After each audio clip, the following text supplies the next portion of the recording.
अगर इस festive season आप एक नई गाड़ी लेने के बारे में सोच रहे हैं तो आज की वीडियो में चलिए बातें कर लेते हैं स्टेट बैंक ऑफ इंडिया के कार लोन के बारे में। आखिर कौन कौन सी ऐसी एलिजिबिलिटी क्राइटेरिया है जिनको आपको फुलफिल करना होगा, कौन कौन से ऐसे डॉक्यूमेंट है जिनको आपको सबमिट करना होगा, और आखिर कितनी इंटरेस्ट रेट बैंक हमसे चार्ज कर रही है अगर हम स्टेट बैंक ऑफ इंडिया में जाकर एक कार लोन अप्लाई करते हैं तो। नमस्कार दोस्तों, मैं हूं विराज और आपका स्वागत है मेरे चैनल विराज की बातें में। तो चलिए आज की वीडियो को फटाफट शुरू करते हैं। सबसे पहले जान लेते हैं अगर हम स्टेट बैंक ऑफ इंडिया में जाकर एक कार लोन अप्लाई करते हैं तो कौन कौन सी ऐसी एलिजिबिलिटी क्राइटेरिया है जिनको हमको फुलफिल करना है। सबसे पहले एलिजिबिलिटी क्राइटेरिया में आ जाती है एज फैक्टर।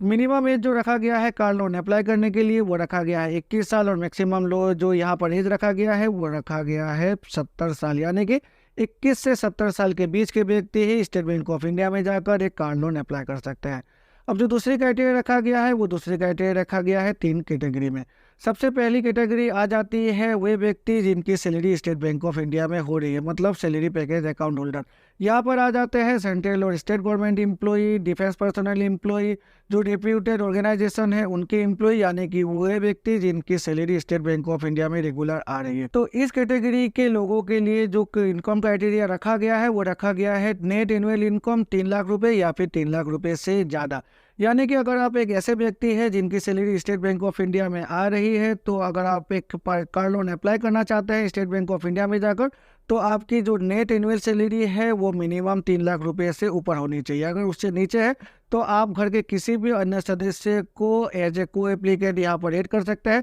और दोनों की ही यहाँ पर जो सैलरी अमाउंट है उसको अगर जोड़कर 3 लाख रुपए से ऊपर हो जाती है तो उस सिनेरियो में एज ए को बोरोवर दोनों ही मिलकर एक कार लोन अप्लाई कर सकते हैं।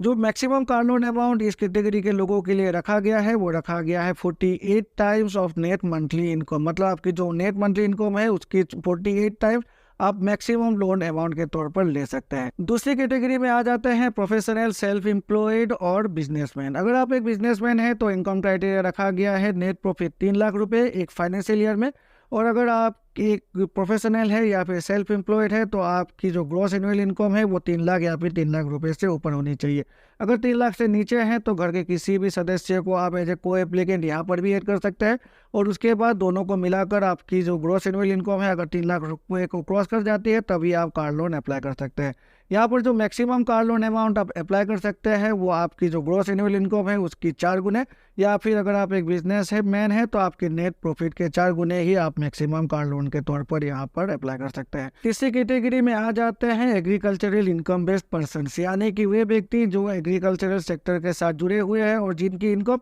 एग्रीकल्चरल सेक्टर के साथ जुड़े होने की वजह से ही हो रही है। यहाँ पर जो इनकम क्राइटेरिया रखा गया है वो रखा गया है नेट एनुअल इनकम 4 लाख या फिर 4 लाख रुपए से ऊपर, और जो मैक्सिमम लोन वो अप्लाई कर सकते हैं वो अप्लाई कर सकते हैं 3 types of net annual income, यानी कि उनके नेट एनुअल इनकम जितनी भी है उनके 3 गुने ही वो एज ए लोन यहाँ पर अप्लाई कर सकते हैं। SBI कार लोन की मैक्सिमम रीपेमेंट पीरियड होती है 7 सालों की और SBI कार लोन में हमें पेमेंट पेनल्टी पे नहीं करना पड़ता है। मतलब अगर हम अपनी कार लोन को समय से पहले ही क्लोज कर देते हैं तो उसके अगेंस्ट में बैंक हमसे पेमेंट पेनल्टी चार्ज नहीं करती है। अभी फेस्टिव पीरियड चल रहा है तो स्टेट बैंक ऑफ इंडिया की तरफ से जो प्रोसेसिंग फी है कार लोन के अगेंस्ट में वो भी फुल्ली नील कर दिया गया है, मतलब वेव कर दिया गया है। अगर हम स्टेट बैंक ऑफ इंडिया में जाकर अभी एक कार लोन लेंगे तो हमें एक भी रुपये एज ए प्रोसेसिंग फ़ी पे नहीं करना पड़ेगा।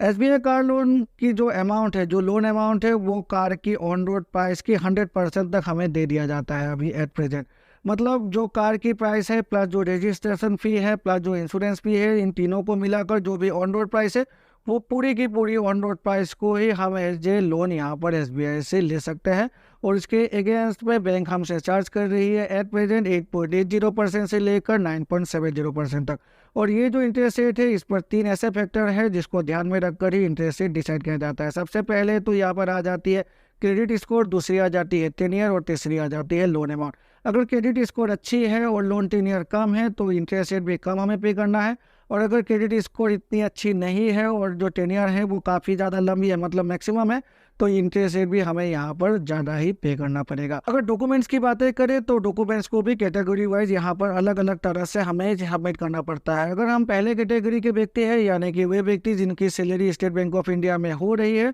तो वहाँ पर एज ए डॉक्यूमेंट सबसे पहले तो हमें जो अपनी केवाईसी डॉक्यूमेंट है, जैसे कि हमारी पैन कार्ड है या फिर एक एड्रेस प्रूफ है, हमारी 2 पासपोर्ट साइज फोटोग्राफ हमें सबमिट करना पड़ेगा। जो हमारी जो अकाउंट है उसकी लास्ट 6 महीने की स्टेटमेंट भी सबमिट करना पड़ेगा। इनकम टैक्स रिटर्न या फिर फॉर्म 16 जो लास्ट 2 सालों की है वो भी हमें यहाँ पर सबमिट करना पड़ेगा। लेकिन अभी फेस्टिव सीजन चल रहा है, तो फेस्टिव सीजन चलने की वजह से अगर हमारी salary account state bank of India में है और जो सैलरी उसी ब्रांच में अगर हो रही है जिस ब्रांच से हमने जो कार लोन है वो अप्लाई किया हुआ है, तो उस समय ना तो हमें अपने बैंक की स्टेटमेंट सबमिट करनी पड़ेगी और ना ही हमें इनकम टैक्स की रिटर्न या फिर फॉर्म 16 सबमिट करना पड़ेगा। तो ये भी वेब कर दिया गया है उन व्यक्तियों के लिए जिनकी सैलरी अभी स्टेट बैंक ऑफ इंडिया में हो रही है। अब अगर आप दूसरी कैटेगरी की बातें करें, यानी कि बिजनेसमैन या फिर प्रोफेशनल्स या फिर सेल्फ एम्प्लॉयड लोगों की, तो यहाँ पर उनको भी अपनी केवाईसी डॉक्यूमेंट देना है। साथ में उनको अपनी जो बैंक की स्टेटमेंट है लास्ट 6 महीने की वो भी सबमिट करनी है। और अगर प्रोफेशनल है या फिर सेल्फ एम्प्लॉयड है तो इनकम टैक्स रिटर्न या फिर फॉर्म 16 लास्ट 2 सालों की सबमिट करनी पड़ेगी। और अगर एक बिजनेसमैन है तो उनको ऑडिटेड अपनी जो बैलेंस शीट है वो भी सबमिट करनी पड़ेगी लास्ट 2 सालों की। तो अगर हम तीसरे कैटेगरी की बातें करें, यानी कि एग्रीकल्चरल बेस्ड इनकम कैटेगरी की बातें करें, तो यहाँ पर तो केवाईसी डॉक्यूमेंट उनको भी सबमिट करना है। साथ में अगर वो किसी ज़मीन पर खेती कर रहे हैं, मतलब अगर वो किसी क्रॉप की खेती कर रहे हैं तो उस ज़मीन की उनको डिटेल देनी पड़ेगी। और अगर कोई वो ऐसी फार्मिंग कर रहे हैं, जैसे कि पकड़ लीजिए आप यहाँ पर पोल्ट्री फार्म वो चला रहे हैं, तो उस सिनेरियो में जो फार्म वो चला रहे हैं उसकी भी डिटेल उनको देनी पड़ेगी, जिससे कि ये प्रूफ हो उनकी जो यहाँ पर अर्निंग हो रही है वो एग्रीकल्चरल बेस्ड सोर्स से ही हो रही है। अगर ये डॉक्यूमेंट वो सबमिट कर देंगे तो उसके बाद स्टेट बैंक ऑफ इंडिया में जाकर इजीली एक कार लोन वो अप्लाई कर सकते। तो ब्रीफली यही है स्टेट बैंक ऑफ इंडिया की कार लोन। अगर इस फेस्टिव सीजन आप एक नई गाड़ी लेने के बारे में सोच रहे हैं तो स्टेट बैंक ऑफ इंडिया की कार लोन को आप यहाँ पर प्रीफर कर सकते हैं, क्योंकि प्रोसेसिंग फ़ी भी माफ़ कर दिया गया है और साथ में इंटरेस्ट रेट भी काफ़ी ज़्यादा कॉम्पिटिटिव रखी गई है। तो स्टेट बैंक ऑफ इंडिया की कार लोन भी एक अच्छा ऑप्शन है अगर आप एक नई कार लोन लेने के बारे में सोच रहे हैं, कार लोन लेकर एक नई गाड़ी लेने के बारे में सोच रहे हैं। तो अगर आपको मेरी वीडियो से कुछ नया इन्फॉर्मेशन मिला होगा तो मेरे चैनल को लाइक और सब्सक्राइब करिए। सब्सक्राइब करके बेल आइकन को प्रेस करें, जिससे कि मेरे ऐसे नए वीडियोस की नोटिफिकेशन तुरंत आपके पास मिल जाया करेगी। तो चलिए मिलते हैं अपने अगली वीडियो में, तब तक के लिए goodbye and take care.